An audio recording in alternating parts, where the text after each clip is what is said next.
বিয়েতে ৫১টা শাড়ি পেয়েছিল মেয়েটা। অষ্টমঙ্গলায় ফিরে এসে আরও ৬টা। এত শাড়ি একসঙ্গে সে জীবনেও দেখেনি। আলমারির প্রথম থাকে সে রাখলো সব নীল শাড়িদের। হালকা নীল একটাকে জড়িয়ে ধরে বলল, তুই আমার আকাশ। দ্বিতীয় থাকে সে রাখলো সব গোলাপিদের। হালকা গোলাপি একটাকে জড়িয়ে ধরে বলল, তোর নাম অভিমান।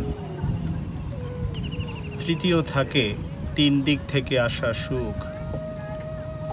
তেজপাতা রঙের যে শাড়িটা, তার নাম দিল বিষাদ। সারা বছর সে শাড়ি উপহার পেল। এত শাড়ি এক জীবনে সে কি করে পরবে? কিন্তু বছর যেতে না যেতেই ঘটে গেল সেই ঘটনাটা। সন্ধ্যের মুখে মেয়েটি বেরিয়েছিল স্বামীর সঙ্গে চাইনিজ খেতে। কাপড়ে মুখ বাঁধা ৩টি যুবক সামনে এসে দাঁড়ালো। স্বামীর তলপেটে ঢুকিয়ে দিল ১২ ইঞ্চি, উপর থেকে নিচ, নিচ থেকে ডানে, যাকে বলে এল। চিলিফিশ থেকে তখনও ধোঁয়া উঠছিল।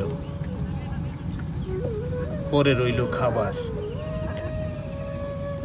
এর নাম রাজনীতি, বলেছিল পাড়ার লোকেরা। বিয়েতে ৫১টা শাড়ি পেয়েছিল মেয়েটা।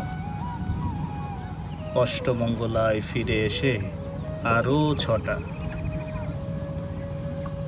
একদিন দুপুরে শাশুড়ি ঘুমিয়ে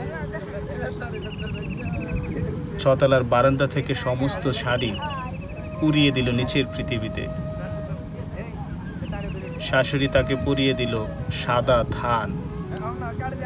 ১৯ বছরের একটা মেয়ে, সে একা। সে ধানও এক জটকায় খুলে নিল পাড়ার মোড়ে। একটা সদ্য নগ্ন বিধবা মেয়ে দৌড়াচ্ছে আর চিৎকার করছে, বাঁচাও।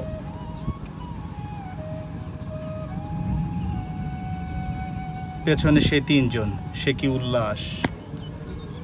নির্বাক পাড়ার লোকেরা। বিয়েতে ৫১টা শাড়ি পেয়েছিল মেয়েটা। অষ্টমঙ্গলায় ফিরে এসে আরও ৬টা।